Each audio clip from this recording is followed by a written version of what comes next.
Zay ny amin'ny fanehoan-kevitry fa anisan'ny androm-panjakana voafaritry ny sorodalana ary andrasana fatratra ny fananganana azy amin'izao fotoana izao ny filan-kevitry ny fampihavanana malagasy na ny FFM. Mizotra tsikelikely ny fametrahana izany amin'izao fotoana raha ny fanazavana izay nentin'ny tompona andraikitra ho amin'izany. Androany kosa dia nisy ny fivoriana izay niarahana tamin'ny CSC ny komity iraisan'ny ministera ary ny voamera misahana ny fisafodianana ireo mpikambana andrafitra izay FFM izay. Efa misy amin'izao fotoana izao ny lisitra vonjomaika, misy ny anaram-pikambana eo anivon'ny filan-kevitry ny fampihavanana malagasy. Araka ny fantatra dia anarana folo isa-paritra no nanovana ny safidy tany am-boalohany. Araka ny lalàna nefa dia 470 ihany no mpikambana andrafitra ny FFM. Ahafahana misafidy izay tena mpikambana ao anatin'ity androm-panjakana ity dia anisan'ny fepetra vaovao napetraka ny fanaovana fanadihadiana momba ny fitondran-tenan'ny tsirairay.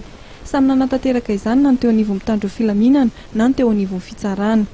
Nenay moa ny mahakasika ny fitsarana zany dia ny mijery ny casier judiciaire amin'ireo olona présélectionnaire ireo nahazo ny izay noty napetraka zareo mpanao an-kevitra moraly.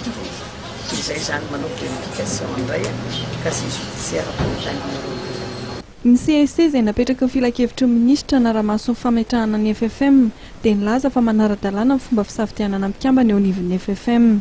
Raha ny lalàna aloha hatreto tsisy voadingana, raha le grille tsisy voadingana, fa ny mety fantany napetraky ny olona manko dia zao misy ilay complément d'information avy amin'ny gendarme, police zany dia ahoana moa ny fomba nampiasana an'ireo. Zay zany dia satria hoe olona anankiray zany mahazo appréciation telo samihafa. Ahoana ny fomba nampiasany azy. Nisy fiovana ny lisitry ny mpikambana amin'ny FFM amin'izao fotoana izao raha oharina tamin'ny lisitra nivoaka teo aloha izay nampisy fanoherana maro. Na dia izany aza nisy ny anarana izay miverina ao anatin'ny lisitry ny mpikambana vaovao ao anatin'ny FFM. Ka izy io moa zany raha ny lisitra izay présentena tato dia 5 ny vaovao. Zay ny misy. Ary raha tsy diso niakatra ny taon'ny vehivavy ao anatiny. Raha ny fantatra dia mety atolotra ny filan-kevitra ny ministra rahampitso ny lisitry ny mety ho mpikambana ao amin'ny FFM.